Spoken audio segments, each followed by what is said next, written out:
लोकसभा चुनाव में भाजपा प्रत्याशी भारती पारधी के चुनाव प्रचार के लिए बालाघाट पहुंचे नगरीय प्रशासन मंत्री कैलाश विजयवर्गीय ने देर शाम काली पुतली चौक में पत्रकारों से चाय पर चर्चा की।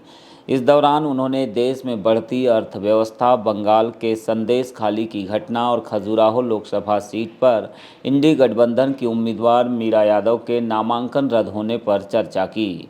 विजयवर्गीय ने चर्चा के बाद चुलबुल चाय सेंटर में अपने हाथ से चाय बनाई और विपक्ष को लेकर कहा कि कांग्रेस ने कभी भी आम आदमी की चिंता नहीं की, केवल वोट बैंक की ही राजनीति की है, जबकि भाजपा ने राष्ट्र नीति के साथ राजनीति की है। उन्होंने कहा कि भले ही भाजपा को मंदिर वाली पार्टी कहे, लेकिन देश में विकास 2014 के बाद ही देखने मिल रहा है।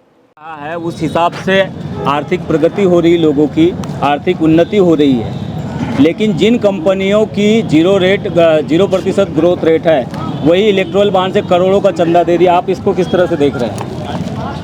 देखिए, इस विषय पर हमारे गृह मंत्री ने बड़ा अच्छा जवाब दिया, इसलिए मैं उसके ऊपर कोई नया जवाब तो दूंगा नहीं।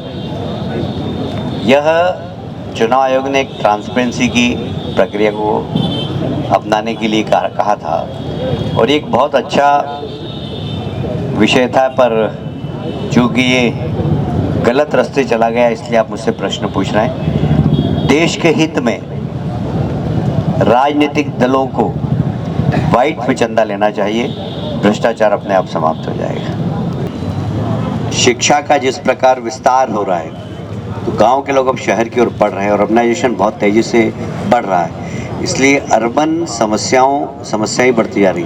उसके निराकरण के लिए सरकार को सोचना चाहिए। केंद्र सरकार भी सोच रही है और हम भी सोच रहे हैं।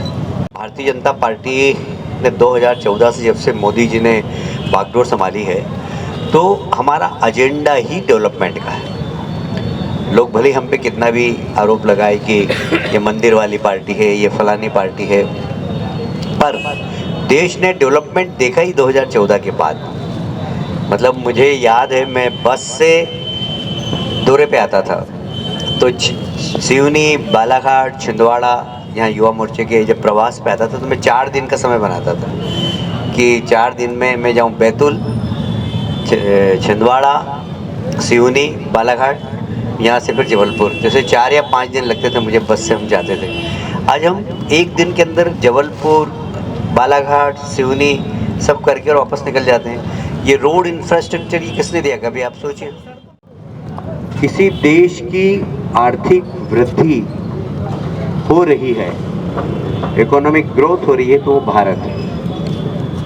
और यही रेटिंग एजेंसी का ऐसा मानना है कि 2030 तक भारत दुनिया की तीसरी आर्थिक शक्ति बन जाएगा।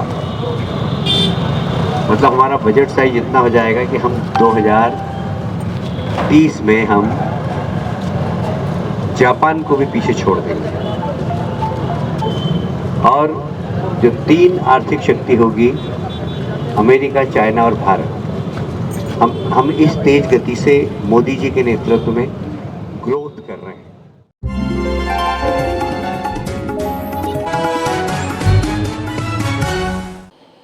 कांग्रेस के लोकसभा उम्मीदवार सम्राट सिंह सरस्वार के लिए बैहर क्षेत्र के विधायक संजय सिंह उइके ने 5 अप्रैल को दक्षिण बैहर के आदिवासी बाहुल्य गांव में चुनाव प्रचार किया। इस दौरान उन्होंने अडोरी सरपंच परशुराम धुर्वे, सोनपुरी सरपंच चैन सिंह पुसाम के साथ धुनधुन वारदा, बिलाल कसा, झकोरदा, चौरिया, पितकोना और लातरी में ग्रामीणों की बैठकें लेकर उन्हें कांग्रेस के समर्थन में वोट करवाने की अपील की। विधायक संजय उइके ने कहा कि बैहर क्षेत्र में जो भी समस्याएं व्याप्त है, इसका समाधान सरकार के सहयोग और विशेष पैकेज के बिना संभव नहीं। लेकिन देश और प्रदेश में जब से भाजपा की सरकार काबिज हुई है, इस क्षेत्र के समुचित विकास के लिए कोई भी पैकेज इस सरकार ने नहीं दिया है।